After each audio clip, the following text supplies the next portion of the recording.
Hola, hola, hola. ¿Cómo andan?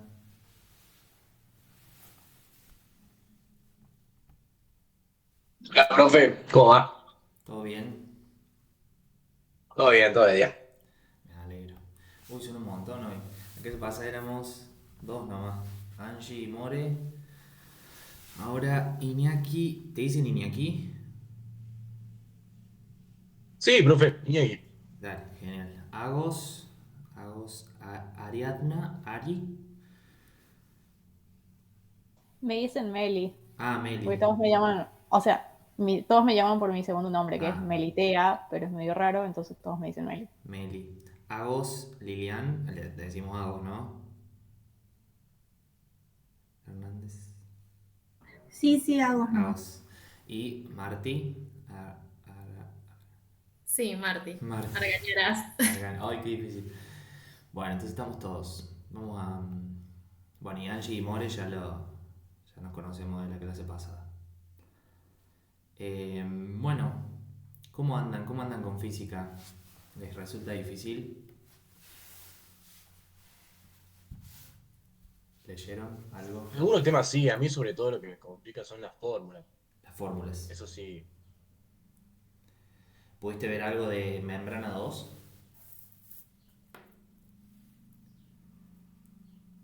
Sí, vi muy poco, vi, bueno, cómo se dividen los compartimentos y después, bueno, las últimas hojas que era lo de las fórmulas, sí pude ver la semana pasada. Bueno, de 10. Cualquier duda que vayan teniendo con los otros temas, yo a Mori y Angie la clase pasada les dije, porque como no tuvimos la clase de termodinámica y la primera de todas, que era la introducción a la investigación científica, si tienen alguna duda, cuando vayan leyéndolo, resumiendo, volviendo a leer, estudiando, lo anotan y para la clase de repaso, que seguramente sea la semana previa al parcial, lo vemos. Yo les dije que para termodinámica en esa clase les doy los conceptos más importantes. No es difícil el tema, la unidad. No suelen complicarles en el parcial con ese tema. Sí suelen, digamos, hacerlo más difícil esto de hemodinámica y membrana. Y electrocardiograma también. Son los temas que siguen, que son los que entrarían para el parcial. La semana previa al parcial ustedes tienen respiratorio uno, que eso no entra para el primer parcial. O sea, lo ven, pero entra para el segundo. Entonces está bueno por un lado porque, a ver, muchos van sin leer el Respi uno, pero bueno, es como que se da lo mismo en la clase, en la cátedra, y bueno, acá lo vamos a ver también. De última podemos hacer que esa semana sea dos clases de repaso o una sola, y, y ver después Respi más adelante. Pero bueno, cada duda que tengan lo anotan y vamos viéndolo. De hecho, si ahora alguien tiene dudas de membrana, lo vemos. O si lo vemos después directamente para el repaso, es lo mismo. Así que bueno, vamos a arrancar con. Ya puse a grabar, por las dudas me fijo, sí. Vamos a ver hemodinamia uno, que vendría a ser toda la parte teórica de hemodinamia. Este, hemodinamia 2 es la parte práctica, que suele ser, es como a mi parecer, es la parte práctica más larga de toda la materia es hemodinamia, porque tiene más fórmulas, algunos son un poquito más difíciles, otros no tanto, pero como les digo, o sea, no suelen complicarlos los parciales, o sea, no son difíciles los parciales. Por lo general, este parcial sí suele ser el que menos notas sacan, pero con el segundo y con el tercero levantan mucho la nota. O sea, de hecho hay gente que se sacó ponerle un 6 en el primero y 2 10 después. Entonces, repromocionan. Entonces, es como que métanle a la parte práctica, las formulitas. Yo la clase pasada le dije que se hagan una hojita con las fórmulas. Potencial eléctrico es esa fórmula, potencial químico tal fórmula, flujo de carga tal fórmula, de masa tal fórmula, y así lo van viendo y con memoria visual un poco les ayuda. Y cuando estén haciendo los ejercicios de la guía, y después yo les voy a tratar de pasar otros, úsenlo, o sea, no tengan miedo de usar la formulita que tengan al lado, y lo usan hasta que se hace un poco mecánico. Bueno, ya lo sabrán del ingreso y de otras materias que hayan tenido, de que estas cosas a veces son muy prácticas, muy mecánicas, perdón. Entonces, nada. sirve mucho tenerlo bien plasmado en una hoja, como yo tengo acá, no sé si yo les mostré, pero es como una hojita que dice todas las fórmulas. Ahí, bueno, los roces de hemodinamia y esto es más membrana, todo membrana. Si quieren yo después les paso la foto de esto y se lo copio. No es difícil, digamos. Bueno, ahora vamos a arrancar con hemodinamia. Profe, si puede, después pásenos esa foto de esa hojita, por Dale, favor. obvio. Yo tengo dos hojas, nada más que ahora estoy en mi pueblo, mañana vuelvo a Córdoba y tengo la otra hojita allá, así que mañana se los paso. ¿Cómo es? Y también tengo en la otra hojita las equivalencias, porque también se usa mucho esto de, bueno, como habrán visto en membrana 2, los prefijos micro, nano, mili, kilo, todo eso también se vuelve a usar y también suelen como tratar de joder en ese sentido, en poner micro Siemens en vez de Siemens, entonces ustedes tienen que pasarlo, por ejemplo. A veces eso es lo único que tienen que hacer previo a colocar los datos en una fórmula y les da el resultado. Y lo otro que puede complicarse a veces es la notación científica, pero bueno, eso es más que nada retomar conceptos que ustedes tengan, el tema de la coma, los lugarcitos y demás. Pero bueno, eso es con práctica. Y hay veces que, bueno, en las clases prácticas que tenemos, membrana 2, hemodinamia 2, electrocardiograma 2, bueno, ahí no hay tantas fórmulas, más cálculo de eje eléctrico y demás, pero en esas clases a veces no alcanza el tiempo como para practicar tantos. En la clase pasada en membrana 2 vimos los ejercicios de la guía, como los ejercicios modelo y nada más, porque al hacerlo acá, preguntar, contestar y demás, eso tarda tiempo, entonces a veces sirve que ustedes lo hagan solo en sus casas y bueno, después nos saquemos la duda acá. Pero bueno, vamos viéndolo en el transcurso de las clases. Bueno, vamos a empezar con hemodinamia. Entonces, esta va a ser la parte teórica. Hemodinamia. Bueno, que la hemodinamia, digamos, se define, tiene muchísimas definiciones, entre las que considera la cátedra y la biofísica en general. La podemos dividir en dos partes. Hemodinamia es una palabra compuesta, por un lado hemo y por otro lado dinamia. Hemo es sangre y dinamia es movimiento. Entonces, lo que hace la hemodinamia es una rama de la física que trata de estudiar los movimientos de la sangre, aplicando diferentes tipos de leyes y diferentes tipos de fórmulas, ¿sí? Como dice ahí, aplica las leyes de la hidrodinámica a la circulación. Ahora vamos a ver un ejemplito que les puse yo en hidrodinámica, cómo se relaciona y se representa en la hemodinamia. Y también, bueno, se la conoce como el estudio de la sangre en movimiento y las leyes que la regulan. Ustedes ya saben que el aparato cardiovascular va a estar compuesto por dos grandes elementos: los tubos de la cañería, por así decirlo, que son los vasos sanguíneos, que tenemos por un lado las arterias y las venas, y por otro lado el motor de todo esto, que es el corazón, ¿sí?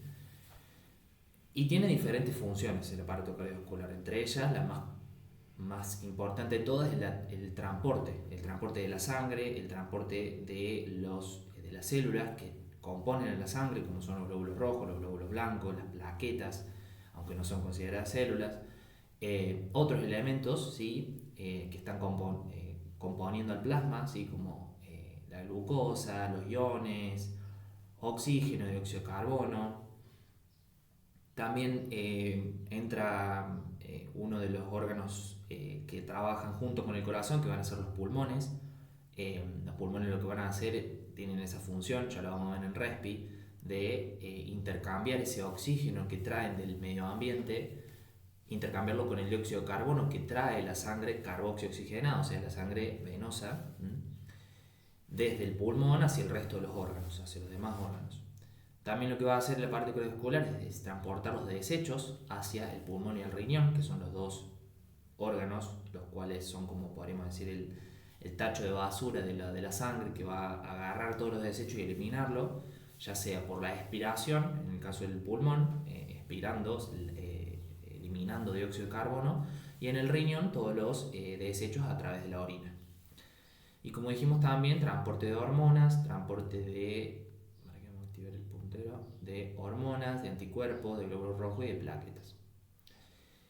Seguramente saben que el corazón se lo define como una bomba aspirante e impelente. Por lo menos yo recuerdo esa definición que me quedó de anatomía de la doctora Yasuto, la famosa doctora Yasuto, que decía que el corazón es una bomba aspirante e impelente. Pero, ¿qué significa eso, digamos? Que sea aspirante e impelente. ¿Alguien sabe qué es eso?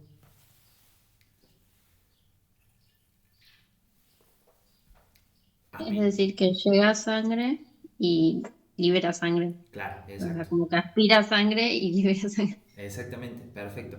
¿Y eso qué es lo que va a generar? Un gradiente de presión. ¿Se acuerdan la palabra gradiente que la vimos en membrana? Gradiente era igual a qué sinónimo se le ocurre. Una diferencia. Exacto, una diferencia de presión. En la membrana vimos gradiente de concentración de iones. Que se acuerdan que ese gradiente de concentración de iones del lado externo y el lado interno de la membrana, ¿qué era lo que representaba en el circuito eléctrico?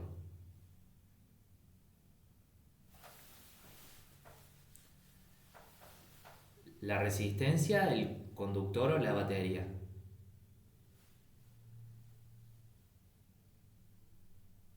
Chan, chan. La diferencia de iones de un lado y el otro. Generaban esa tensión eléctrica. Si la generaba era una pila, ¿sí? El gradiente de concentración de iones de un lado y el otro de la membrana era la batería o la pila. El conductor, ¿quiénes eran?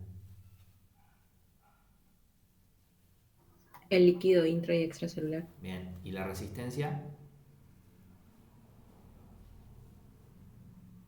¿Qué era lo que chocaba con la Las electricidad? proteínas. Las proteínas, bien, canales iónicos y demás, ¿sí? Proteínas entran en un conjunto enorme de elementos de la membrana. El colesterol, por ejemplo, también es una resistencia, ¿sí? Bueno, entonces, volviendo a esto, gradiente. Gradiente se repite muchísimas veces en toda la materia, a lo largo de todas las unidades. Y se representa, vamos a ver más adelante, con el delta, la letra griega delta, que es un triangulito. Entonces ese gradiente de presión que genera el corazón, acá a la derecha, ¿sí? Lo genera ¿para qué? Para generar un movimiento de sangre, desde las arterias hasta las venas. Y eso configura un sistema cerrado. Fíjense que acá, en esta imagen, no está en ningún lado abierto, digamos. O sea, siempre va a estar cerrado el sistema circulatorio.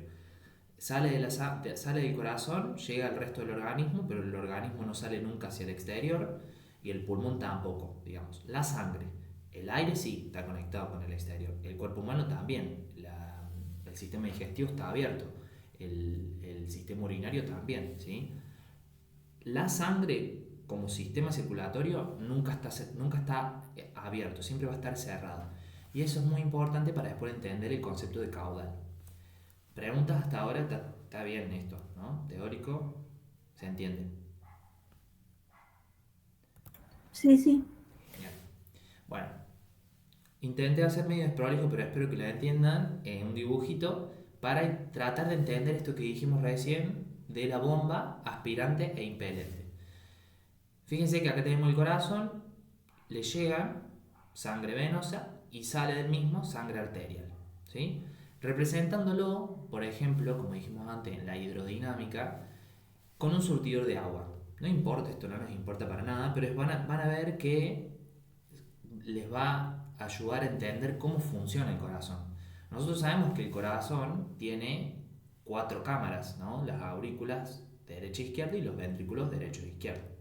Quiero ver si tengo una foto, no puse foto. Bueno, imagínense, digamos, esas 4 cámaras que ya lo sabemos por anatomía y porque lo saben. También tenemos los conceptos del circuito menor y el circuito mayor. Circuito menor, ¿qué órganos incluía? Los pulmones. Y el circuito mayor, el resto de los órganos, ¿sí? Bueno, supongámosle que empezamos por el circuito mayor, ¿sí? Se recoge sangre venosa, y llega ¿a dónde? ¿A través de quiénes y a dónde llega?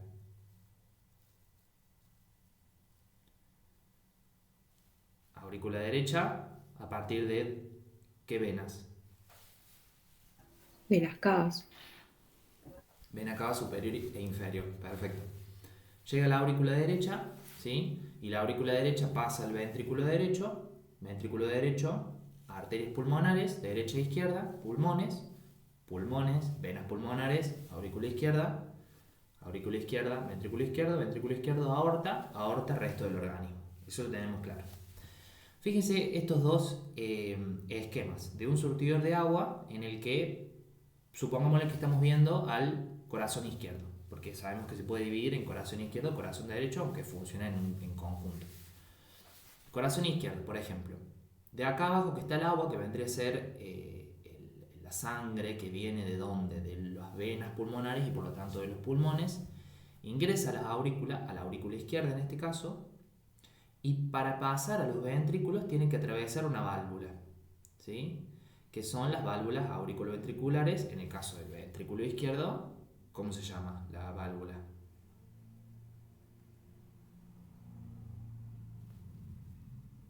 La válvula tricúspide. La bicúspide, mitral, en la izquierda. Tricúspide. El derecho son tres válvulas. La izquierda se llama mitral o bicúspide. Fíjense que pasa a los ventrículos y está abierta. Si está abierta esa válvula, acá estamos repasando de todo. Si está abierta esa válvula, ¿en qué estamos? ¿En sístole o en diástole? Si se está llenando el ventrículo. En diástole. En diástole, perfecto. Entonces se está llenando, fíjese que esto representaría los ventrículos y vendría a ser como que en este surtidor de agua, que vendría a ser un émbolo o un pistón, la palanca baja, pero el émbolo sube, ¿sí? Baja o sea, le hacen así para abajo y el émbolo sube. Y eso vendría a llenarse esta cámara que representa el ventrículo. Fíjense que acá hay otra valvulita que es la número 2. Si estamos hablando de corazón izquierdo, estamos hablando de que es una válvula sigmoidea aórtica, ¿sí? Porque del ventrículo izquierdo pasa a la arteria aorta, ¿sí? Entonces esta está cerrada. Y por lo tanto acá no hay salida de sangre porque se está llenando el ventrículo. ¿Qué pasa ahora cuando yo levanto la palanca? Ya tengo la cámara esta llena de los ventrículos, levanto la palanca, baja el émbolo y fíjense, por la acción que tiene sobre este espacio se cierran las aurículas ventriculares y se abre la sigmoidea aórtica. Esto representaría qué estadio del ciclo cardíaco. La La contracción, sístole. la sístole. Sístole, perfecto. Se abre la sigmoidea aórtica, sale la sangre por acá, por la arteria aorta y al resto del organismo. Y fíjense que acá de las aurículas está frenada, digamos, la circulación. No entra a nadie, digamos, en ningún momento, digamos. Entonces esto más o menos para representar el ciclo cardíaco y cómo funciona la física de la sangre en el corazón, ¿sí? Y fíjense, por movimientos de presiones. O sea, la presión que va a haber en los ventrículos determina luego de la sístole que salga la sangre a la aorta y al resto del organismo, ¿sí? Lo mismo pasa en el corazón derecho, es decir, venas y arteria pulmonar. Bueno, y como dijimos, está compuesto por dos grandes elementos, las venas, las arterias, y un tercer elemento que en realidad se lo puede considerar todo junto, los capilares sanguíneos. Volviendo al concepto de, antes de ver esto más histológico, al concepto de arterias y venas. ¿Cómo definen ustedes a una arteria y a una vena? Es como muy compleja, pero ¿cómo le explican a alguien qué es una arteria y qué es una vena?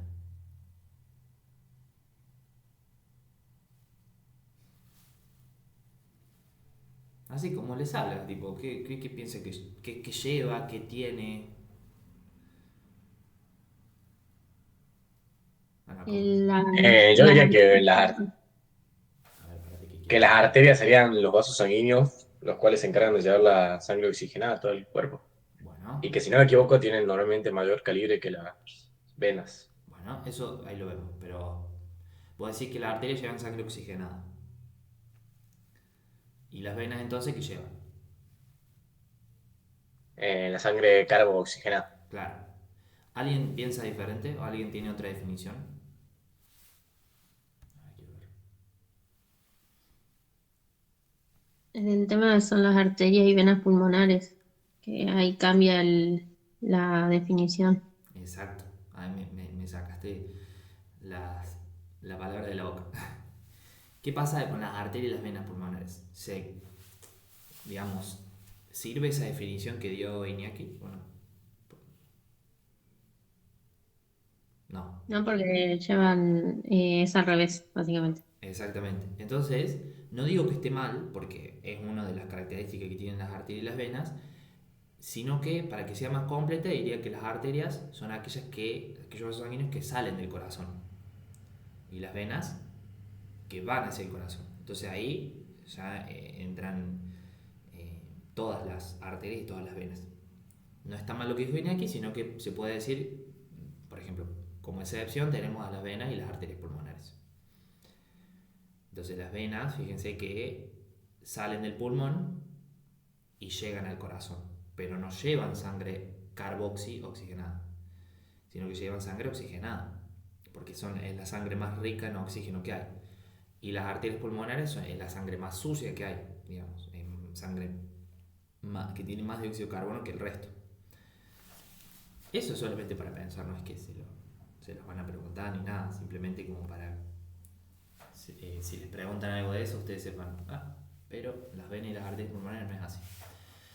Las venas, además, se caracterizan por tener un mayor diámetro, una luz más amplia, la pared más delgada y que tienen válvulas. Y porque tienen un diámetro mayor, luz más amplia, por lo tanto, ¿quiénes van a tener más sangre? ¿Las venas o las arterias? Fíjense, las arterias tienen menos diámetro, menos luz y una pared más gruesa. ¿Quiénes van a contener más sangre? Las venas. Y tienen válvulas, súper importantes, porque las válvulas no tienen las arterias, porque las arterias que tienen una capa muscular, ¿sí? Hay algunas arterias que tienen más capa muscular que otras, pero todas tienen una capa de músculo liso, a diferencia de las venas que no. Es por esto que las venas se las conoce como vasos de capacitancia. Eso es, márquenlo porque lo suelen preguntar, y también suelen preguntar, creo que está más adelante, cuáles son las que tienen... ¿cómo es que preguntan? Acá, la presión es alta y pulsátil en las arterias y la presión es baja y no pulsátil en las venas y capilares. Se puede razonar, piensen que ¿quién tiene más presión? Las arterias que las venas porque mueven más sangre.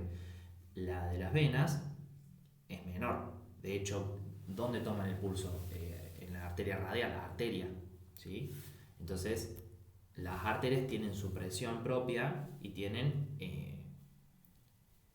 son pulsátiles. Pulsátiles vienen del pulso sanguíneo, porque se relaciona con la sístole y la diástole del corazón. Básicamente la fisiología normal del corazón. El pulso arterial es una representación palpable de la sístole cardíaca. ¿Se entiende eso? Ustedes se toman el pulso y ven tuc, tuc, tuc. Es lo mismo que la sístole. Cuando contraen los ventrículos, saca sangre y eso pasa por la arteria y eso es lo que ustedes palpan. Volviendo. Venas, vasos de capacitancia, porque contienen más sangre que las arterias. No digo que las arterias no tienen sangre, porque sí tienen sangre, pero se las conoce como de capacitancia. Y las válvulas súper importantes, porque las venas, si no tienen músculo, ¿cómo hacen a mover la sangre que está, por ejemplo, en los miembros inferiores? Las válvulas lo que ayudan es, gracias al flujo anterógrado de la sangre arterial y retrógrado, por así decirlo, de las venas, porque van hacia el corazón, anterógrado, perdón, de la sangre venosa y retrógrado de la arterial, el de los miembros inferiores, cuando sube la sangre, no tiene la fuerza para seguir subiendo, sino que sube gracias a la bomba, se bloquea por las válvulas. Sube, se bloquea hasta llegar lo más arriba posible. Eso sería la función de las válvulas. ¿Qué pasa cuando las válvulas no sirven más? Cuando no pueden trabar ese movimiento de sangre. ¿Qué pasa? ¿Qué les pasa a las venas? se dilatan y aparecen las llamadas varices. Las varices profundas, varices superficiales. En realidad se traban las profundas, las venas profundas, y a modo de llegar la sangre al corazón, se colateralizan a la parte más superficial, se dilatan y se ven toda en la piel, digamos. Las personas más grandes tienen mucho, porque obviamente por todo el tiempo de vida. Bueno, me estoy yendo re por las ramas, pero para que entiendan un poco y fíjense que acá se representa, fíjense que son más finitas la pared de las venas y más grande la de las arterias. Y fíjense que la luz es más grande en las venas, son vasos de capacitancia. ¿Sí? ¿Qué pasa con la aorta? Súper importante, es la arteria elástica más importante, porque tiene una capa elástica, seguramente ya lo han visto en esto o lo están por ver. Se caracteriza por tener una gran capa elástica. ¿Y por qué es elástica? ¿Por qué tiene que ser la aorta una arteria elástica? Porque en la sístole, cuando el ventrículo se contrae y eyecta la sangre hacia la aorta y hacia las arterias pulmonares, pero particularmente la aorta porque tiene mucho más contenido sanguíneo, la aorta tiene que, de alguna manera u otra, recibir esa sangre y no romperse. ¿Sí? Ustedes piensen imagínense si la aorta fuese algo rígido y les llega con todo una eyección súper, con mucha velocidad a su pared. La puede llegar a romper. Si la arteria aorta no se dilata en cada sístole, es como que lo retiene. Piensen en los trampolines, por ejemplo, cuando ustedes saltan, esa capa, ese trampolín, vendría a ser la capa de la arteria aorta. ¿Por qué? Porque te recibe y te hace saltar de nuevo. Bueno, eso mismo pasa con la sangre. La sangre que sale del ventrículo choca con la arteria aorta, con toda la capa de la arteria aorta, la recibe y lo que hace es, con esa, retracción que va a tener luego de que se expande, permite el movimiento de la sangre antegrado hacia todos los órganos. Se dice que, ¿qué pasa? Cuando el corazón se contrae en sístole, los ventrículos, tiene una fuerza, o sea, genera una fuerza determinada, una presión. Esa es la presión arterial sobre la aorta, esa presión que genera. ¿Qué pasa? Esa fuerza que genera claramente tiene energía cinética. Esa energía cinética no se puede perder, porque si se pierde, la sangre no se mueve.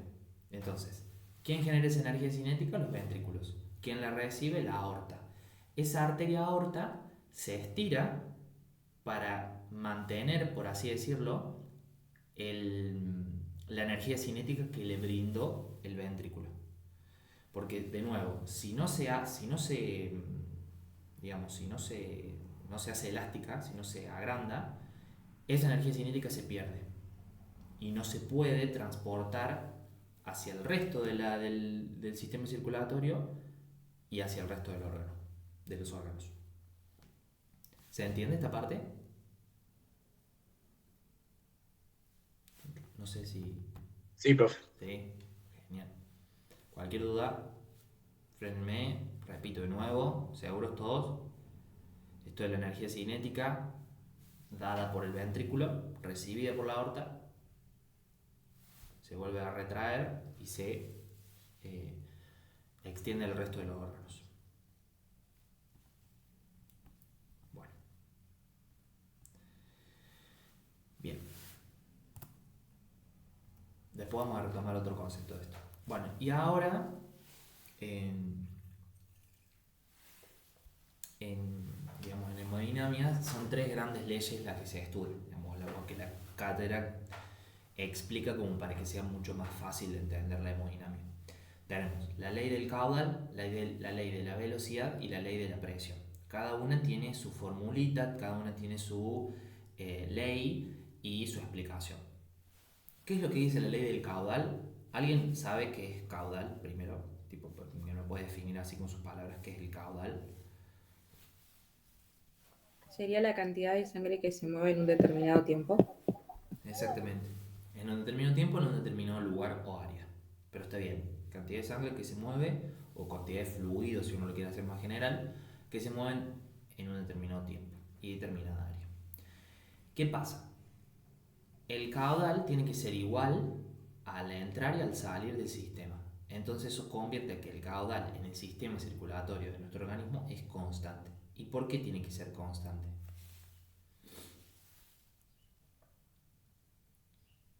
Acuérdense de lo que dijimos al principio de todo, de la fotito esta.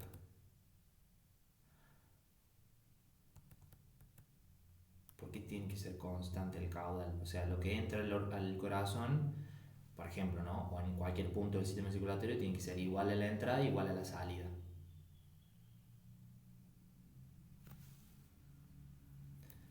Porque si no, por ejemplo, si hubiese 5 litros de entrada y 3 de salida, eso no es normal, digamos. Entonces tiene que ser constante, porque si no, eso representaría una falla, ya sea una falla en el corazón o una falla en alguna parte del sistema circulatorio. Si no, ¿qué pasaría? La sangre se acumularía, por ejemplo. Se acumularía en el corazón o se acumularía en alguna zona del organismo. Por ejemplo, en los ACV hemorrágicos, donde hay una ruptura en una arteria. La sangre, sí, el corazón no le importa si hay un ACV, el corazón sigue funcionando. Y si sigue funcionando, la sangre pasa y sale en el cerebro, sale, se inunda el cerebro y ahí pasa todo lo que conocemos en un ACV. Pero el corazón no le importó, el corazón sigue funcionando como bomba aspirante e impelente. En ese caso, el caudal no va a ser constante porque lo que sale es distinto a lo que está entrando. Y si se sigue transcurriendo todo ese problema, esa patología que es el ACV hemorrágico, llega a un punto en donde la sangre no le es suficiente claramente al cerebro y ninguna parte del resto del organismo. Se genera un shock hipovolémico. Baja la volemia, baja la sangre al resto del organismo. Y ese shock hipovolémico, si encima se trata de un ACV hemorrágico, muerte. Entonces, tiene que ser constante. ¿Y a qué me lleva a hablar del constante? Este gráfico que está acá, que representa la ley de continuidad, y que vamos a ver que una de las fórmulas de caudal, porque hay como 4, creo que acá se ven 2 nomás, es área por velocidad. Área por velocidad es igual a caudal. Y el caudal también puede ser representado como volumen sobre tiempo, eso es uno de los que más se usa, y también delta P sobre R, que es resistencia, y delta P, que es gradiente de presión de un punto y de otro, sobre la resistencia que ofrece en ese punto. Pero lo que más se usa es volumen sobre tiempo y área por velocidad. Y la ley de continuidad que dice, área 1 por velocidad 1 es igual al área 2 por velocidad 2. Esto habla de ¿qué? De que el caudal es constante. El caudal es constante. Si yo acá les pregunto, o sea, acá claramente en el área 1, en el área verde, el área es más grande que el área 2. Pero la velocidad son inversas. A una mayor área, a una menor velocidad. Y a una menor área, mayor velocidad. En la vida cotidiana, por ejemplo, cuando ustedes están regando con la manguera, por ejemplo, cuando apretan el piquito, digamos la punta, sale más rápido el agua. Básicamente es porque le cierran el área, ¿sí? Y cuando no lo apretan más, baja la velocidad. Esto también se puede representar en el sistema circulatorio, ¿sí? ¿Qué ejemplo se le puede ocurrir en el sistema circulatorio que se cumpla esta ley? O que, no sé si que se cumpla, sino que la puedan representar. ¿Qué se les ocurre?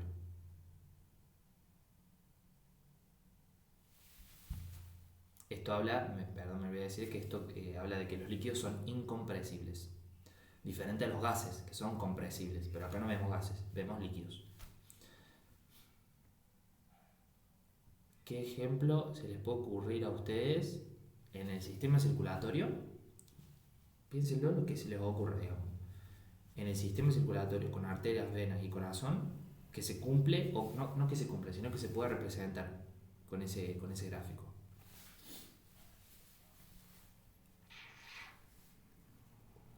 Les tiro una pista fácil. La aorta, por ejemplo. La aorta cumple uno de los dos, la arteria aorta.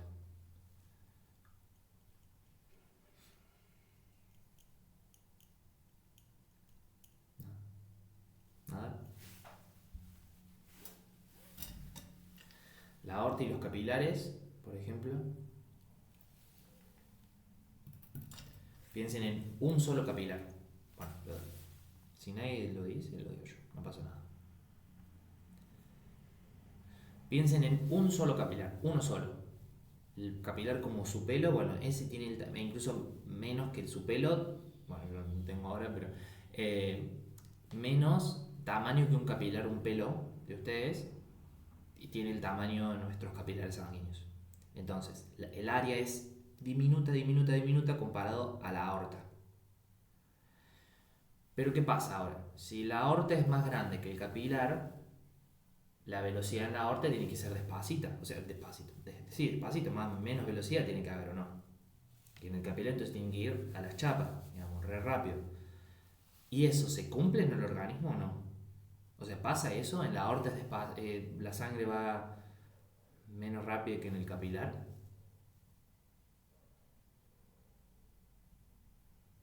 ¿Se cumple o no eso?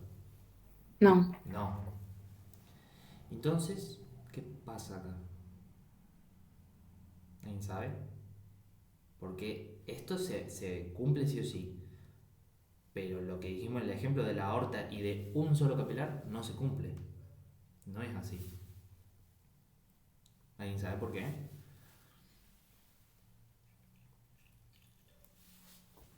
Yo lo que entendí es como que se sumaba las superficies o las áreas que abarcaban todos los capilares.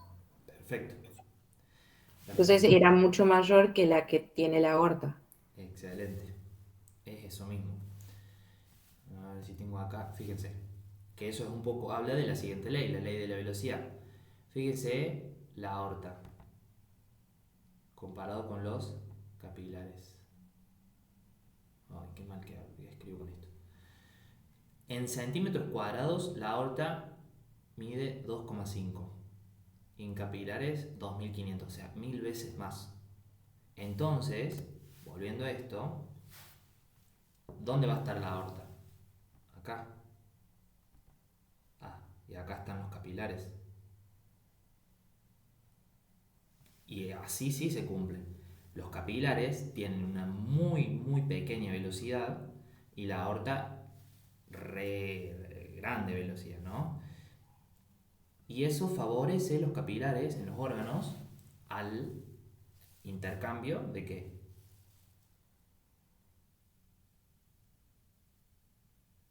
En los órganos. Los capilares que vienen de las arterias, ¿qué llevan? Oxígeno. ¿No sería que nutren? Claro. Simplemente con oxígeno. Oxígeno principalmente. Y los capilares venosos, digamos, también van despacito, pero Llevan llevan, un drenaje. claro, dióxido de carbono. El drenaje del dióxido de carbono. Entonces, eso es para ver y representar cómo en esta ley de continuidad, área por velocidad 1 igual a área por velocidad 2, ¿sí? Se representan los capilares por un lado y la aorta por el otro. ¿Y qué tiene esto en común? El mismo caudal. Tiene el mismo caudal en la aorta y el mismo caudal en el capilar. ¿Por qué? Porque es un sistema cerrado. Es un sistema cerrado donde no hay pérdida ni ganancia de sangre. Siempre va a haber la misma sangre, siempre va a haber el mismo caudal.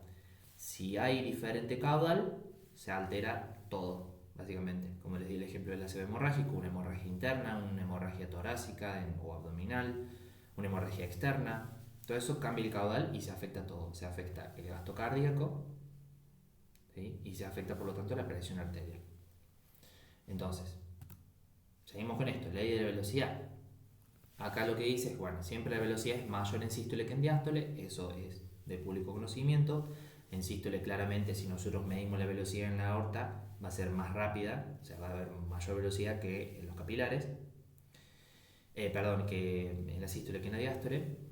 El flujo anterogrado es debido al estiramiento en sístole, lo que les decía recién, sístole se agranda. Y la contracción en la diástole, donde no hay fuerza por parte de los ventrículos, la aorta que hace se retrae.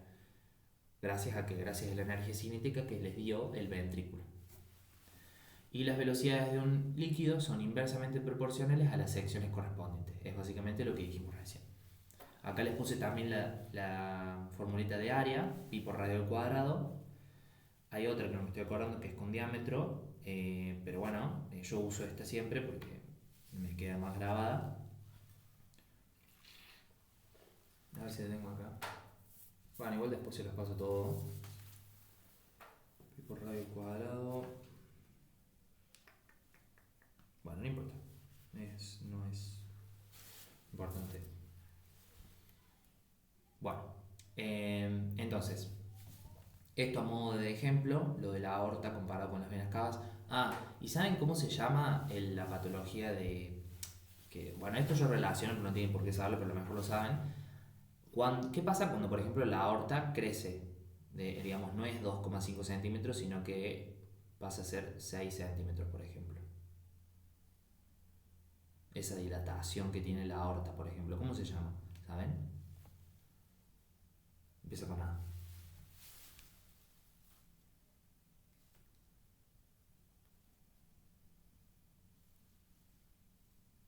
¿Te suena aneurisma?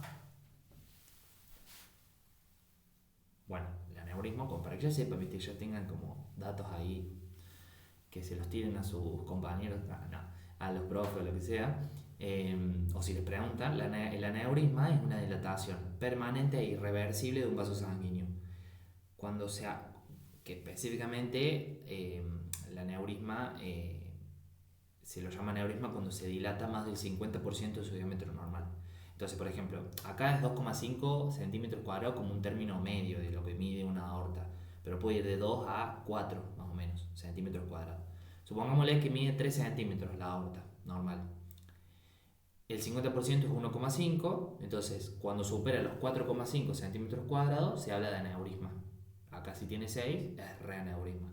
¿Se entiende?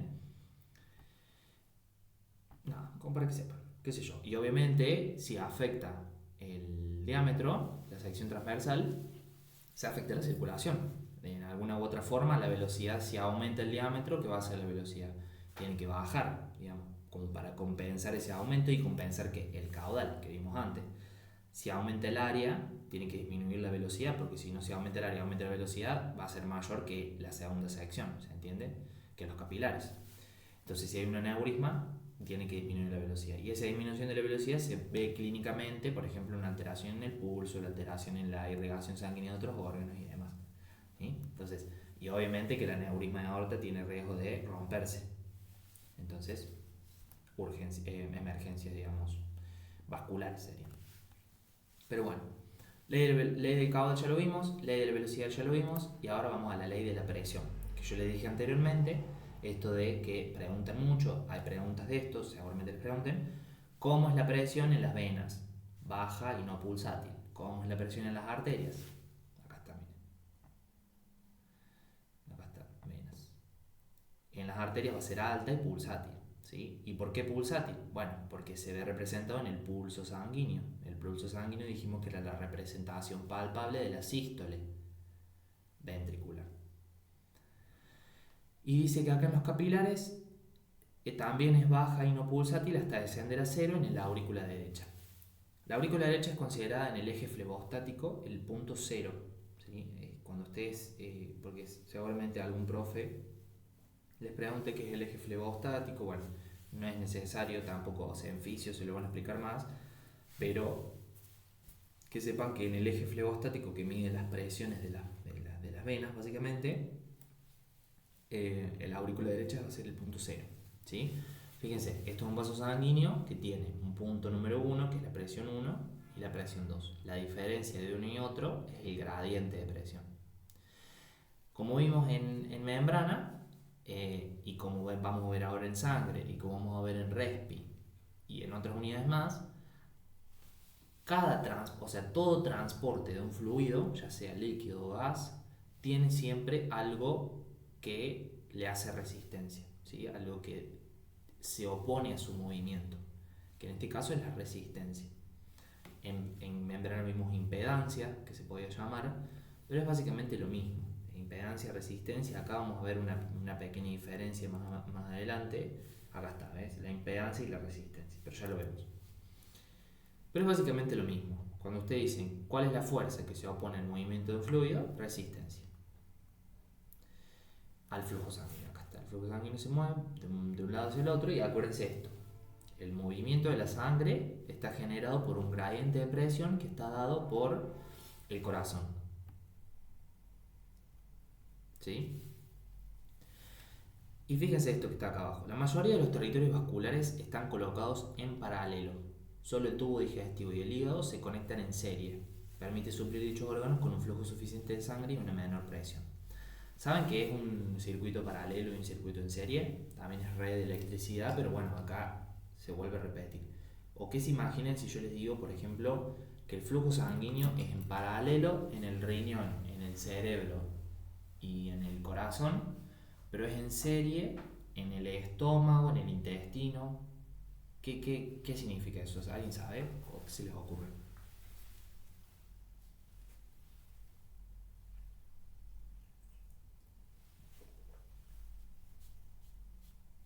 ¿No? Nadie. Bueno, no importa, no pasa nada. Por ejemplo, si es en paralelo, yo le dije que puede ser el mismo corazón, el mismo el cerebro, el riñón. ¿Qué pasa? Cuando es en paralelo, quiere decir que son sistemas que salen independientemente unos de los otros a partir de la aorta. O sea, aorta, una de las ramas, por ejemplo, son las arterias renales. La arteria renal sale colateral de la aorta, directa, digamos, va directamente, sale de la aorta, va al riñón. El cerebro también, con sus dos sistemas, carótido y vertebral. Después, el mismo corazón con las coronarias. Todo sale de la aorta, independientemente uno del otro. ¿Qué pasa en el tubo digestivo? Principalmente de estómago, intestino, delgado y grueso. Es irrigado por también una arteria, o sea, la arteria mesentérica superior e inferior en el caso de los intestinos, de la hepática en el caso del hígado, la esplénica en el caso del vaso, formando el tronco celíaco. ¿Se acuerdan de eso? La colateral. Y la gástrica izquierda. La gástrica izquierda, hepática común y esplénica son las tres ramas del tronco celíaco, si no me equivoco. De esos, cuando se drena esa sangre de esos órganos, se drena de otra forma, de una forma particular, porque ¿quién aparece acá? La vena porta. Ese sistema porta hepático hace que la sangre que sale de todo el tubo digestivo, menos del esófago, o sea, parte del esófago sí, pero no todo, pasa por el hígado y del hígado a través de las venas suprahepáticas va a la vena cava. Fíjense que sí o sí va a depender el drenaje y la irrigación de estómago e intestinos, sí o sí van a depender del drenaje porta, que va a ser dependiente, digamos, de las venas cavas y de su sistema propio. Es decir, la vena esplénica no va directamente a la vena cava, tiene que pasar sí o sí por la vena porta. Entonces eso sí lo hace dependiente al sistema porta. Eso quiere decir que seas en serie. En paralelo son independientes unos de otros. En serie se conecta, pero siempre dependiendo de un elemento más, ¿sí? Es como si ustedes en una autopista, por ejemplo, van, ¿no? Y quieren llegar a tal ciudad. Bueno, van por la autopista y llegan a tal ciudad. Bueno, a la ciudad número 1. Eso vendría a ser en paralelo. En serie quiere decir que van por la autopista, pasan por una ciudad y tienen que sí o sí pasar por esa ciudad para llegar a un pueblo. Eso vendría a ser en serie, básicamente en una irrigación, cuando le dicen que está irrigado, conectados o colocados en paralelo o en serie, ¿sí? Tiene que sí o sí pasar por otro elemento o por otro circuito. ¿Se entiende esto? Sí, se entendió. Genial. Bueno, y otra cosa antes de hablar de esto, quería decirles el tema del efecto sigma. ¿Escucharon hablar del efecto sigma? Bueno, pero igual esto tiene que ver con más la viscosidad. Bueno, vamos a ver primero esto y después les pregunto de efecto sigma. Yo les pregunto esto porque primero está en el programa de la materia y segundo que pueden ser como preguntitas, ¿no? Yo a no ser que no les diga, yo les digo, esto va, esto no va, ¿no? Pero el efecto sigma sí va. Bueno, antes de eso vemos las otras características de la sangre, que son ciertas propiedades que van a tener, que también tienen otros fluidos. Viscosidad, resistencia, impedancia. ¿Qué es la viscosidad? Porque acá se empieza como a mezclar los conceptos, pero fíjense que es siempre lo mismo. es resistencia, es una fuerza que se opone al paso de la sangre.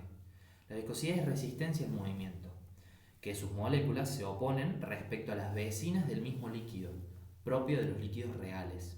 El frotamiento interno de las láminas que conforman el líquido define la viscosidad. Entonces, si usted tiene que definir viscosidad, es la resistencia que se opone al flujo de la sangre. No solamente la sangre, tenemos viscosidad de fluidos de la misma agua en un sistema como vimos en el surtidor de agua. También tiene viscosidad, también tiene resistencias. Ahora bien, esto es importante tener en cuenta porque la viscosidad va a variar de acuerdo a diferentes elementos. Por ejemplo, de acuerdo al diámetro, el diámetro son directamente proporcionales hasta hacerse constante. ¿Qué quiere decir esto? A medida que aumenta el diámetro, aumenta la viscosidad. Y esto anótenlo porque es diferente la viscosidad en el gas que en el líquido. En el líquido, cuando disminuye la viscosidad, ustedes dicen, no, tiene una viscosidad disminuida, quiere decir que está fluido el líquido. Y cuando aumenta la viscosidad, quiere decir que es más denso. Yo para entender esto, yo me imaginaba el aceite. El aceite a la temperatura normal, que ahí vamos a ver esta parte de la temperatura, el aceite a la temperatura natural tiene una fluidez media rara, media viscosa, ¿viste? Bueno, por eso es viscoso. Cuando lo calientan en el sartén o en la olla, se empieza a mover más rápido, no sé si se dieron cuenta de eso, tiene como menos resistencia. Eso quiere decir, fíjense, que la temperatura es inversamente proporcional. Cuando yo aumento la temperatura, ¿sí?, disminuye la viscosidad, se hace más fluida la sangre, se hace más fluido en este caso el aceite. Si yo disminuyo la temperatura, la hago más espesa, como que pasa mucho más, entra como, le cuesta mucho más moverse, ¿sí? Entonces, si yo tengo un aumento de la viscosidad, el líquido se hace más espeso. Si yo tengo una disminución de la viscosidad, el líquido se hace más fluido. Eso sí a ver, esto no es de memoria, se lo relaciona con la resistencia. Si yo la viscosidad disminuye la resistencia. Entonces el líquido se mueve mucho más libre, es más fluido. Si yo aumento esa resistencia, aumento esa viscosidad y se hace más fluido. ¿Se entiende esto? Vamos a anotarlo acá. Uy, si esto me recuesta. La viscosidad, que se relaciona, tiene un signito así. Si aumenta la viscosidad, yo tengo más fluidez, digamos. Perdón, si aumenta esto es espeso.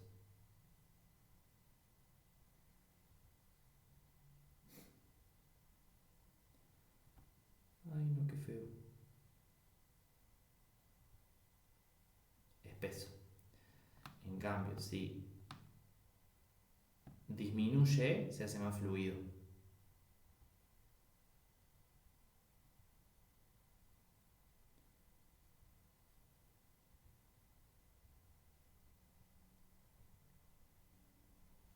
¿Se entiende esto, no? Más viscosidad, más resistencia. Espeso. Menos viscosidad, menos resistencia, fluido. Entonces, eso se explica, como dijimos acá, con el frotamiento que va a tener las láminas. ¿Qué pasa si observamos en el diámetro? El diámetro, a medida que aumenta ese diámetro, lo que yo voy a tener es una mayor o menor viscosidad, mayor resistencia. Y esto se explica porque, por ejemplo, ustedes tienen un vaso sanguíneo, ¿sí?, así, ¿no? Y acá tienen, ¿qué? Eritrocitos, uno al lado del otro, así, uy, cómo cuesta. Uno al lado del otro, uno al lado del otro. Bueno, imagínense que estos son eritrocitos. Cuando el vaso, mientras más grande es, más desorden va a haber en los eritrocitos, ¿sí? Entonces, si hay más desorden, al vaso sanguíneo le cuesta mucho más mover esa sangre, entonces hay más resistencia, va a haber más viscosidad. En cambio, si el vaso sanguíneo es más chiquitito, en el caso de los capilares, nosotros tenemos un eritrocito al lado del otro. hice más chiquitito porque es más fácil, ¿sí? ¿Y qué pasa? Están más ordenados los eritrocitos, o los glóbulos blancos, o las plaquetas, lo que sea. Están más ordenados, van uno atrás del otro, más ordenado, menos resistencia, más fluido. ¿Se entiende esto? Si no lo Sí, vuelvo- profe. ¿Sí? ¿Todos? ¿Todos? ¿Otros sí? Sí, sí, se entiende. Ah, bueno, gracias. Esto que le acabo de decir de la viscosidad en cuanto al diámetro se lo llama efecto sigma. Se lo preguntan, ¿qué es el efecto sigma? O que en la guía de actividades también está para definir. Y fíjense, yo se lo voy a leer textual y lo razono. El efecto sigma describe la migración axial, o sea, en el centro, de los eritrocitos, dejando una capa libre de células cerca de las paredes vasculares, que es el plasma, y de esa manera mejora la eficiencia del flujo sanguíneo en los vasos pequeños. Describe la migración axial de los eritrocitos. Es lo que le decía acá. Si está pequeño el vaso, pasa por...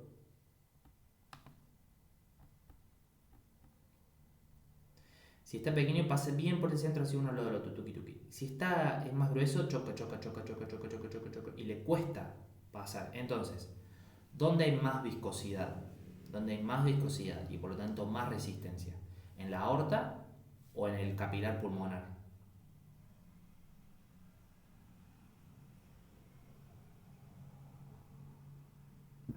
En la aorta. En la aorta, porque es más grande, ¿sí? Más grande, los eritrocitos chocan, hay más resistencia que le ofrece ese vaso sanguíneo. En cambio, en el capilar pulmonar pasa despacito, uno al lado del otro, y disminuye esa resistencia y por lo tanto es más fluido porque hay menos viscosidad. Eso es en el diámetro, ¿sí? ¿Qué pasa ahora con la temperatura?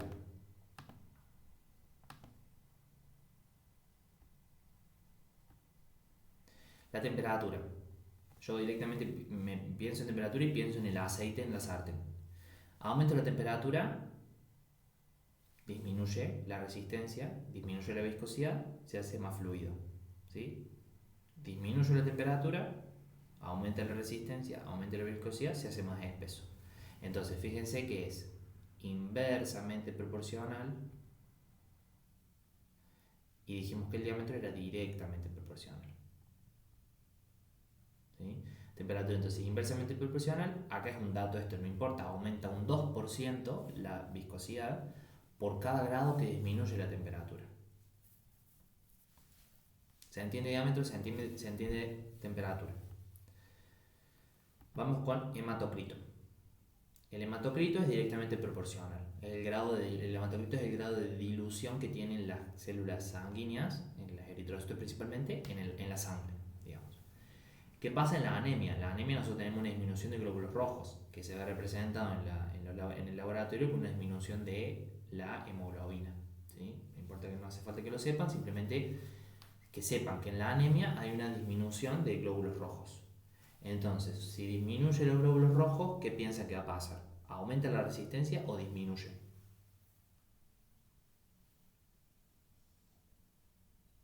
¿Qué piensa que puede haber? Si hay menos glóbulos rojos, ¿chocan más o chocan menos? Chocan menos. Entonces, hay menos resistencia, hay menos viscosidad, más fluido. Y en la policitemia, que es un aumento, es lo contrario de la anemia, aumentan los glóbulos rojos y hay más lío, hay más choque, hay más resistencia, hay más viscosidad, es más espeso. ¿Se va entendiendo el razonamiento de viscosidad, resistencia?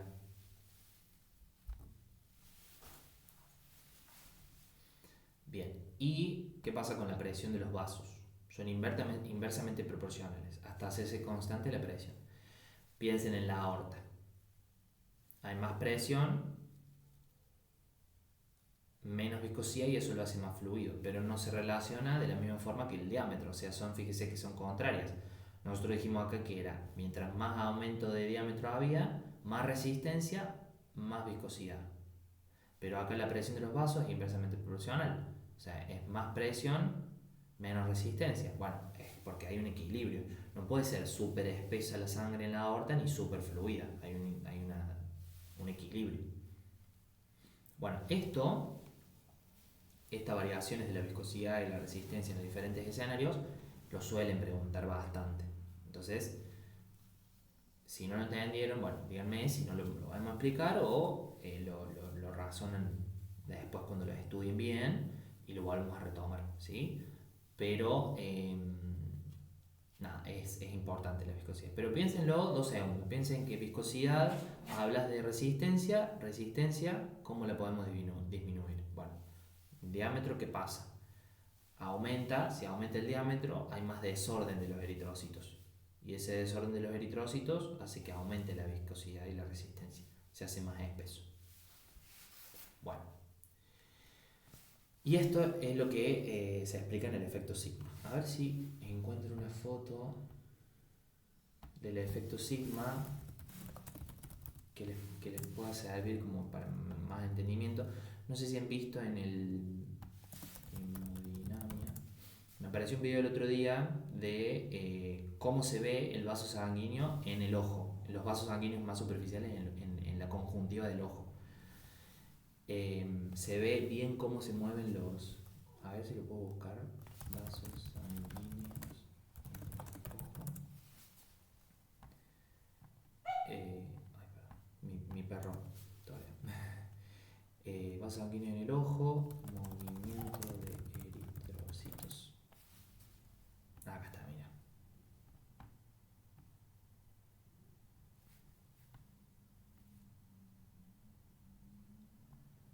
A ver si puedo ver. ¿Está viendo ahí? Sí. Bueno, fíjense dónde está acá.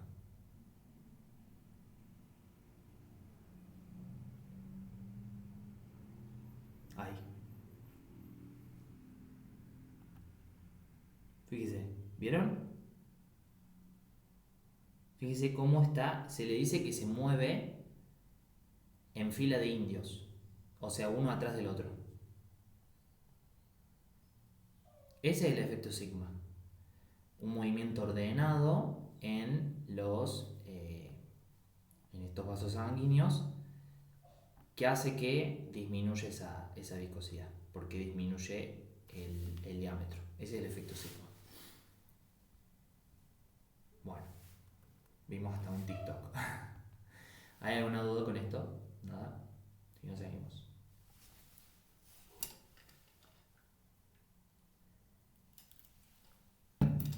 Bueno. Esto también se relaciona con lo que venimos diciendo. Empieza acá a entrar el concepto de número de Reynolds, que lo vamos a ver en el siguiente, acá. Pero igual lo que explica en el número de Reynolds es el movimiento que va a tener el fluido en forma de capas dentro de los vasos sanguíneos. Fíjense que un fluido laminar habla de que son una capa por encima de la otra, ¿sí? Y la capa del centro es aquella que se mueve con mayor velocidad, ¿sí? Esa mayor velocidad hace que, digamos, la sangre tenga un movimiento de un lugar hacia el otro, digamos, en forma de capas. Ahí esperen que 2 segundos que veo a mi perro.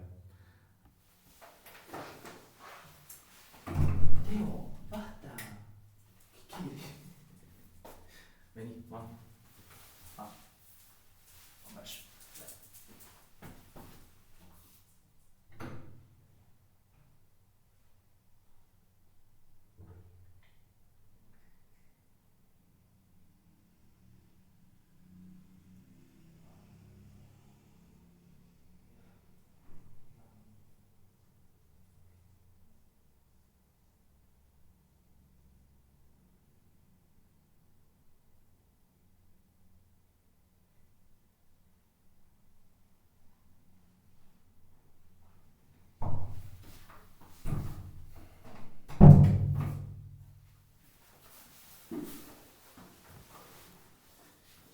Acá estoy de nuevo, perdón.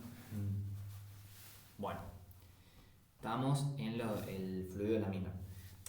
Acá esta formulita que está acá no es importante, sino que simplemente cómo se explican las capas, como dijimos recién, cómo se explican las capas que conforman la sangre dentro de un vaso sanguíneo. Esto es re física, digamos, es como que nadie se pone a pensar a la sangre como una sucesión de capas dentro del vaso sanguíneo que, digamos, que básicamente esta fórmula explica cómo estas capas del centro tienen mayor velocidad que las láminas periféricas.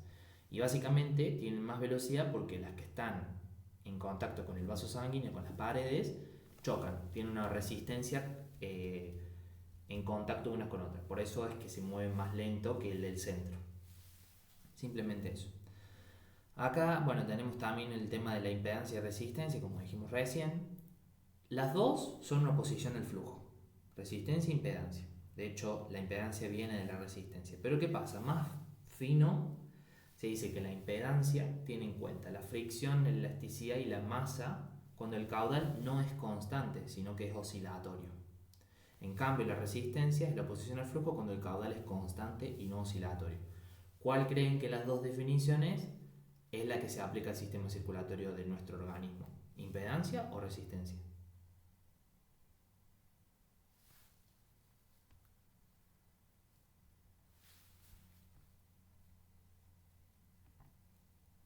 Teniendo en cuenta esto. Resistencia. Resistencia, porque el caudal es constante en nuestro organismo. Impedancia no. La impedancia se usa en otros casos. Por ejemplo, la impedancia en la membrana plasmática. El caudal de los iones no es constante. A veces por alteraciones hidroelectrolíticas el sodio es mayor, el potasio es menor. ¿Sí? No va al caso, pero para que entiendan que se usa resistencia. Y esa resistencia se mide, ¿sí?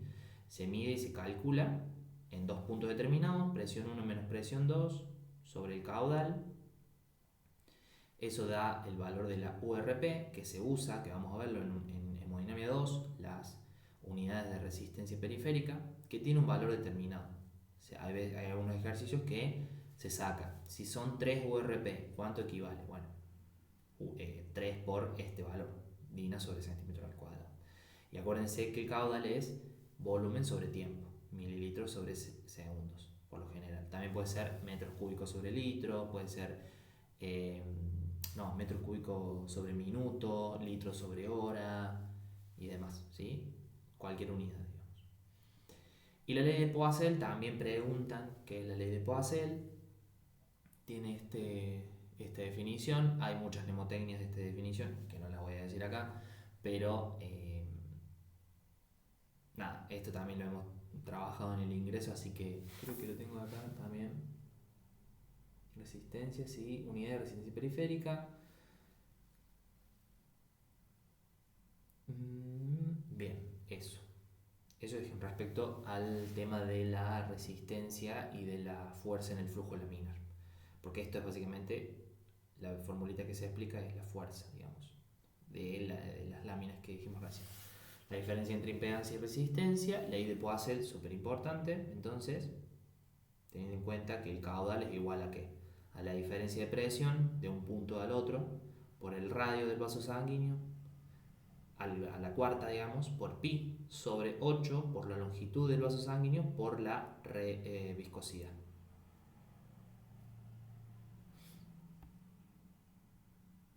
Bueno, otro concepto importante, líquido newtoniano. Bueno, ¿qué es un líquido newtoniano? Un fluido newtoniano es un fluido cuya viscosidad puede considerarse constante.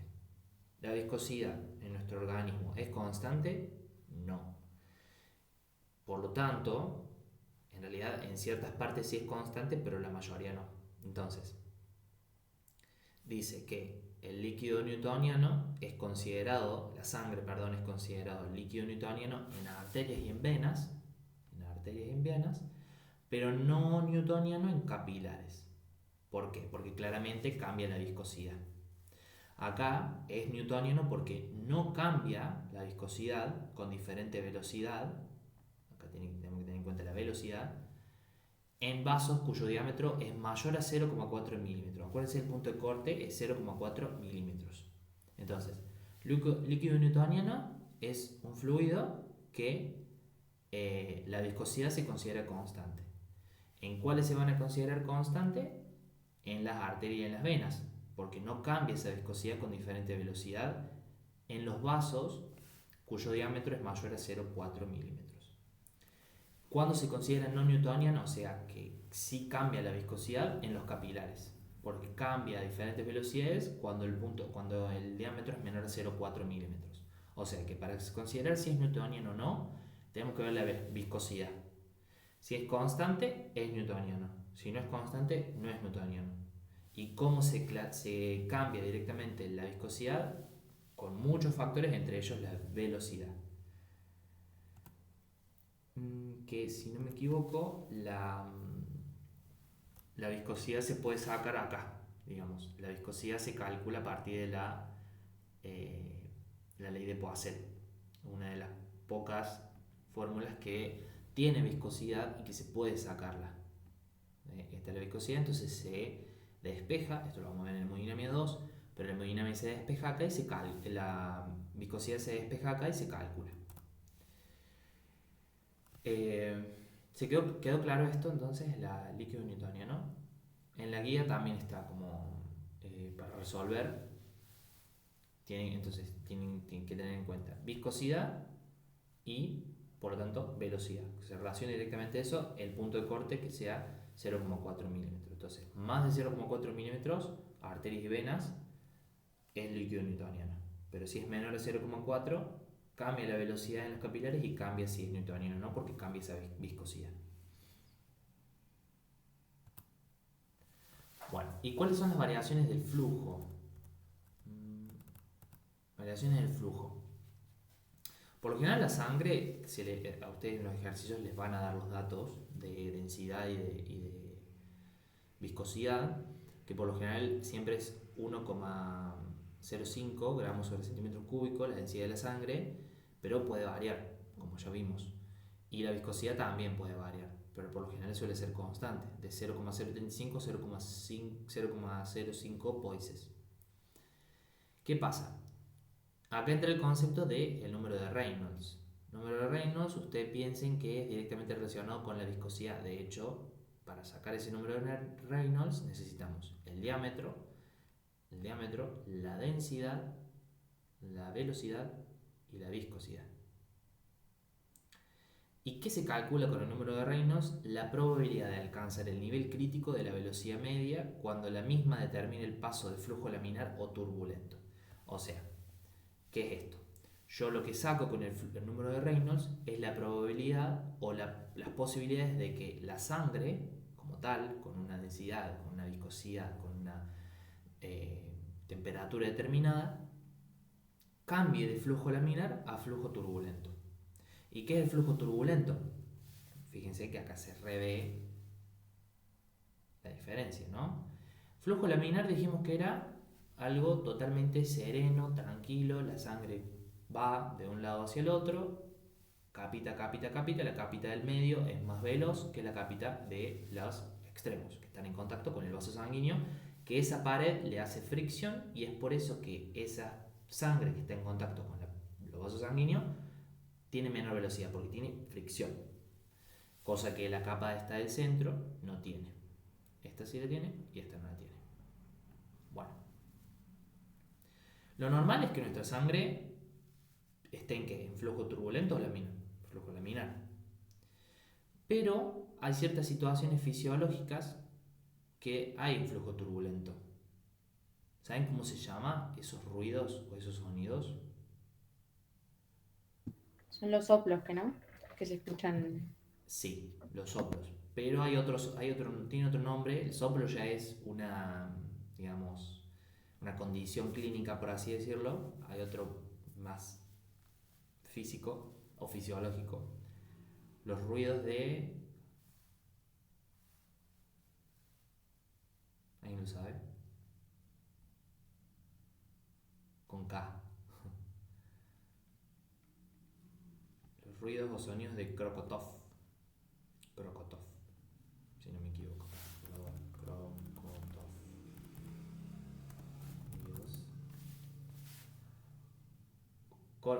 Korotkov, perdón, Korotkov,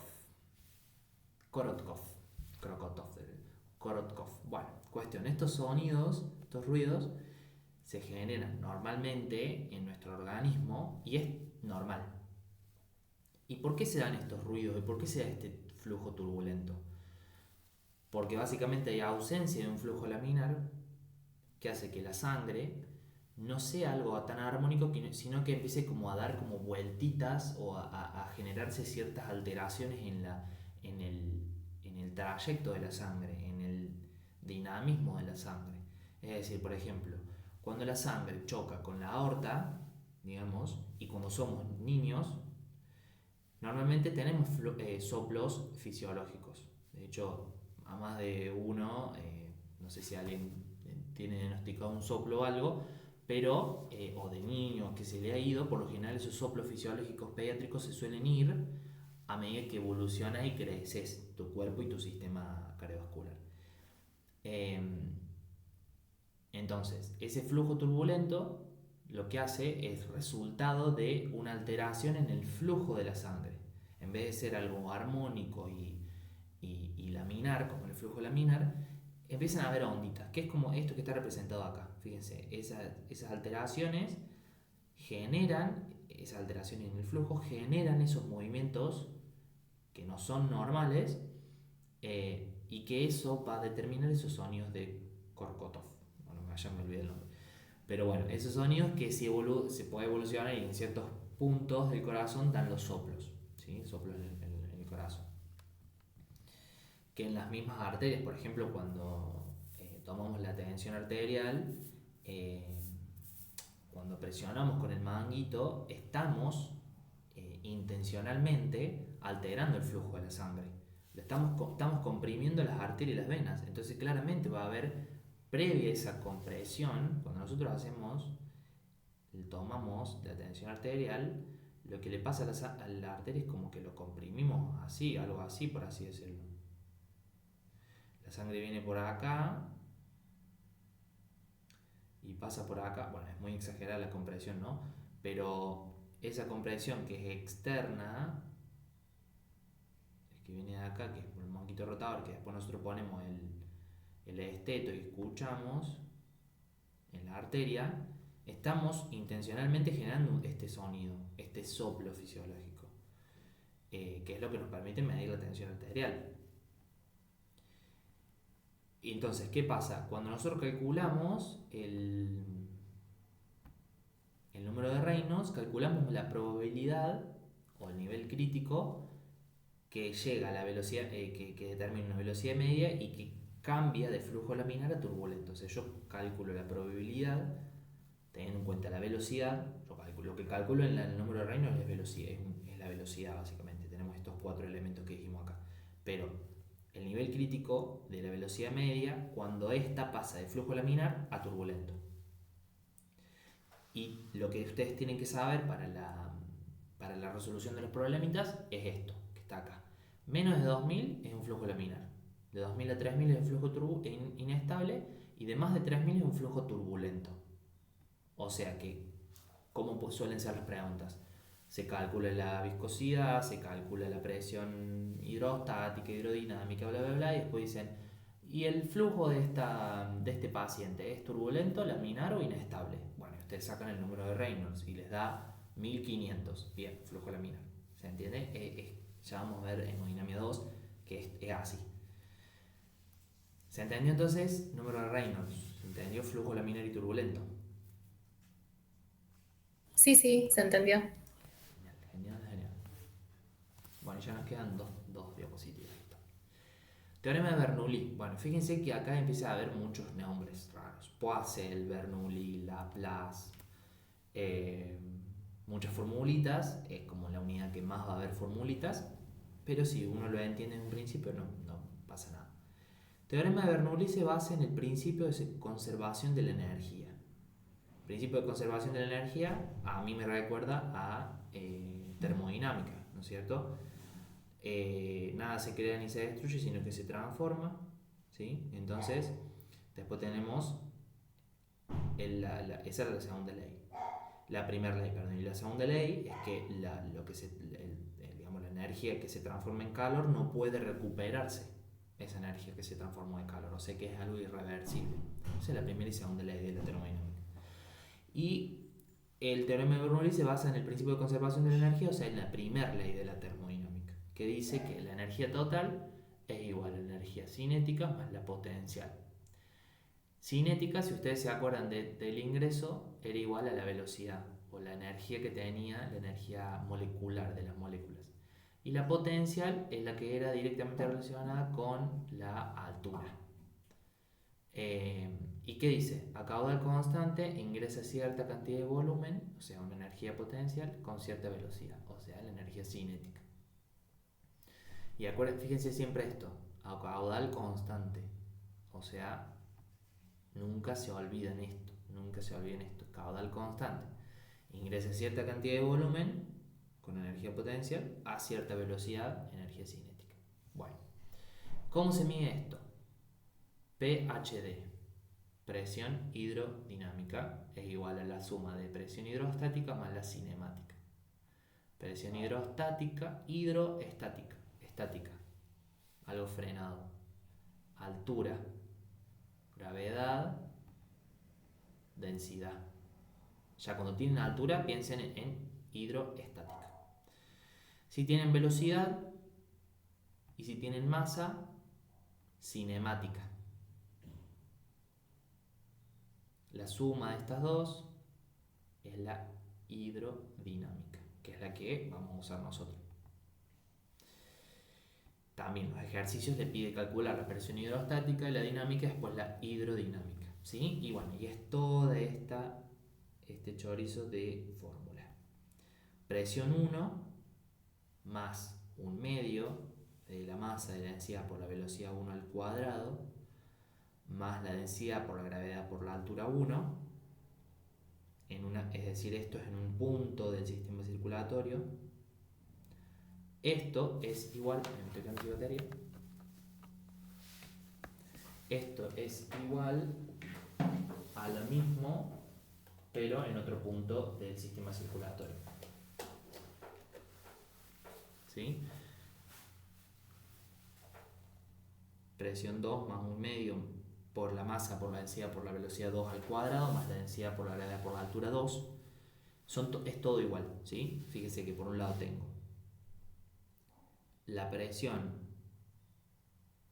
cinemática, la hidrostática y la presión en el punto que nosotros estemos calculando, por ejemplo, aorta.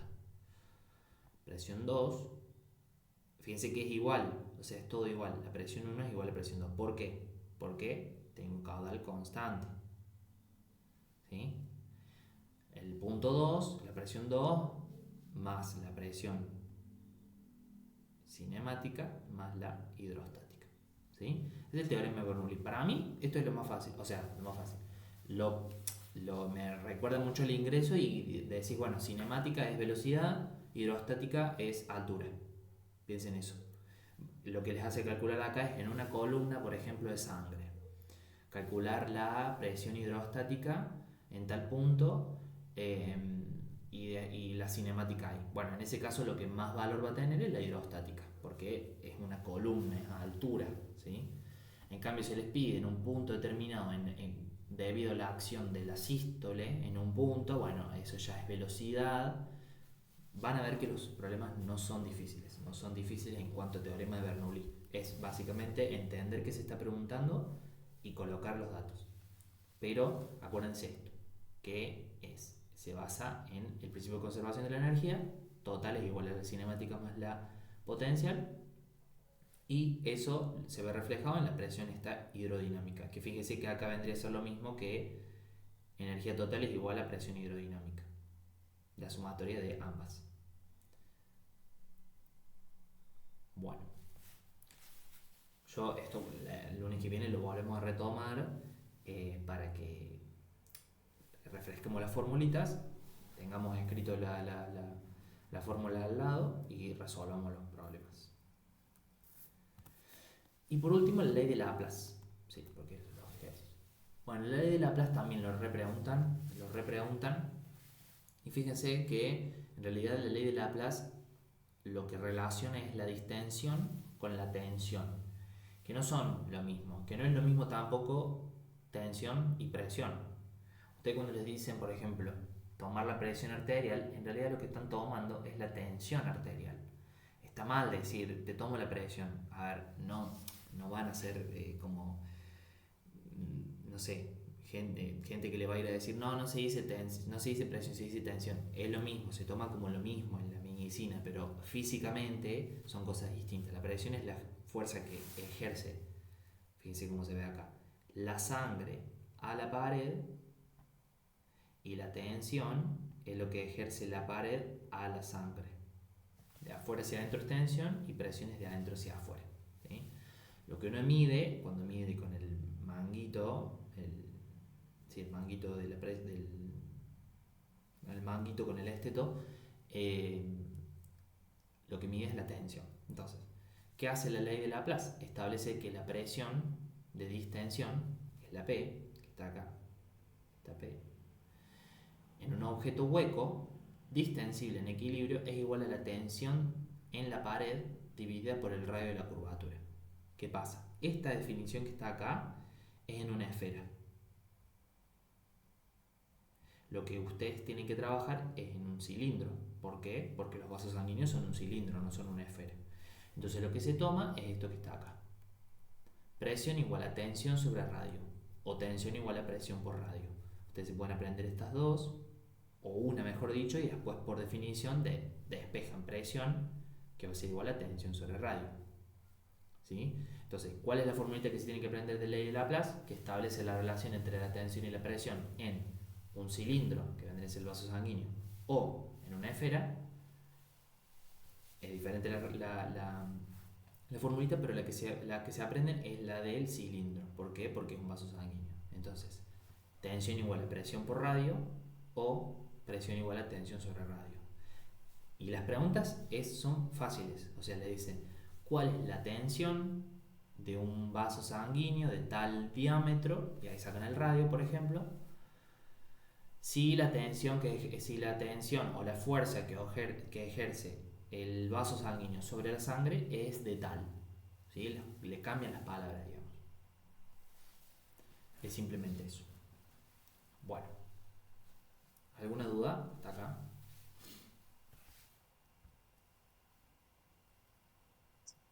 Profe, ningún. Bueno, genial. Entonces, ¿qué vimos? Vamos a repasar rapidito, así. Vimos qué era la hemodinamia, qué funciones tiene el aparato cardiovascular, esto de la importancia de que sea un sistema cerrado, de que se generan gradientes de presiones, es decir, diferencias de presiones entre un punto y otro en el sistema circulatorio. El ejemplito en cuanto al surtidor de agua, que no es importante, pero es para que se entienda un poco la relación que tiene las válvulas con los eventos del ciclo cardíaco, con los elementos específicos ventrículos, aurículas y arterias. Vimos la diferencia entre venas, arterias y capilares, por qué la aorta, la importancia de la aorta como elemento elástico.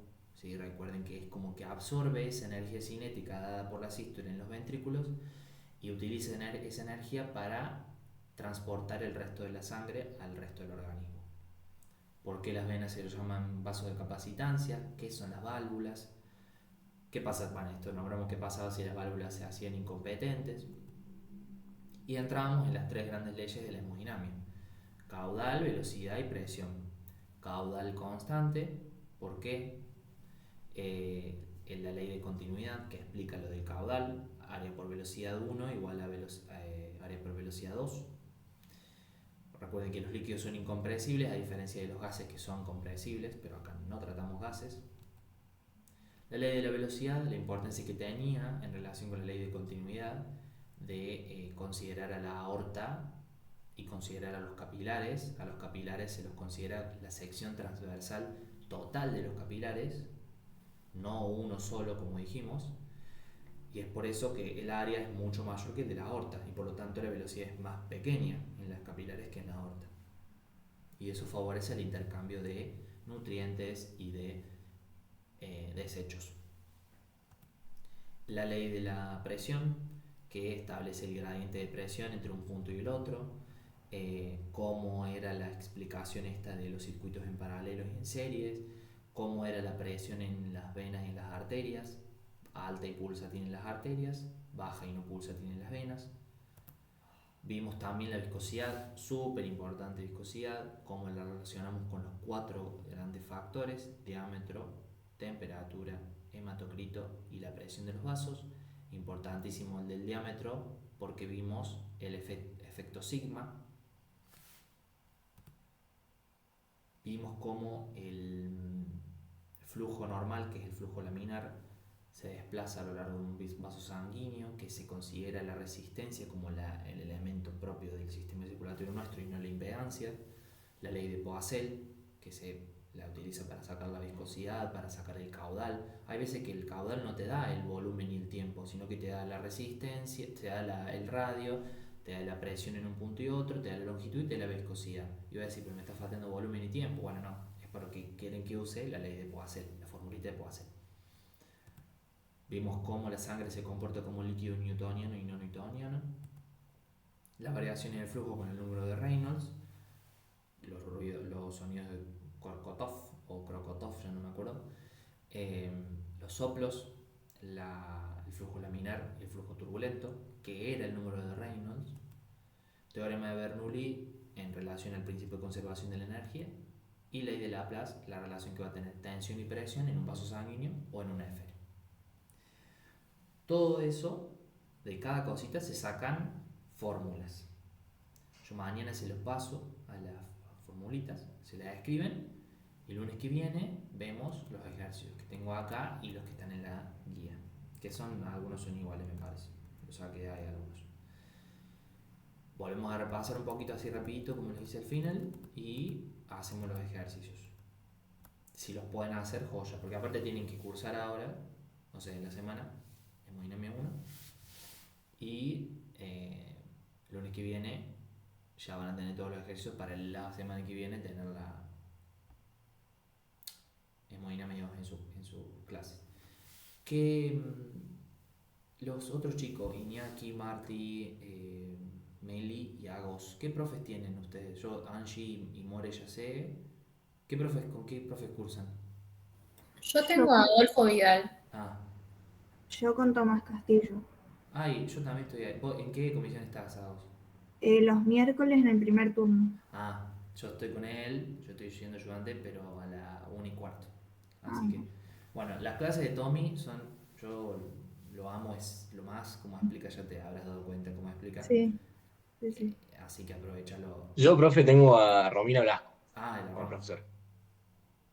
La Romy también. Fue mi profe. Es muy buena, por ahora muy buena, explica No, muy bien. es excelente. Yo cursé. ¿Y qué me falta? ¿Meli? No sé si me. Sí, yo tengo con la profe Mariana Taran, Ah, sí, ahí. pero nunca tuvimos clase porque siempre hay paro. Ah, Así que y ella siempre se adhiere, es, así que. es simpática, Sí, dispersa, sí. digamos. Pero no sé, parece buena. No, son todos muy buenos. Todos muy buenos los profes que tienen. Yo, bueno, mi profe fue Romy en el 2021. Después estuve con ella el año pasado en una comisión. Y bueno, con Tommy estuve el año pasado y estoy este año de nuevo, porque la verdad que me encanta cómo enseña y cómo evalúa todo. Es muy bueno. Y también estuve con Pachi Escribano, no sé si la conocen. Y María Báez, mi primer año estuve con ella. Todos los profes son muy buenos. Adolfo también estuve un par de clases. También tiene una forma de explicar muy buena.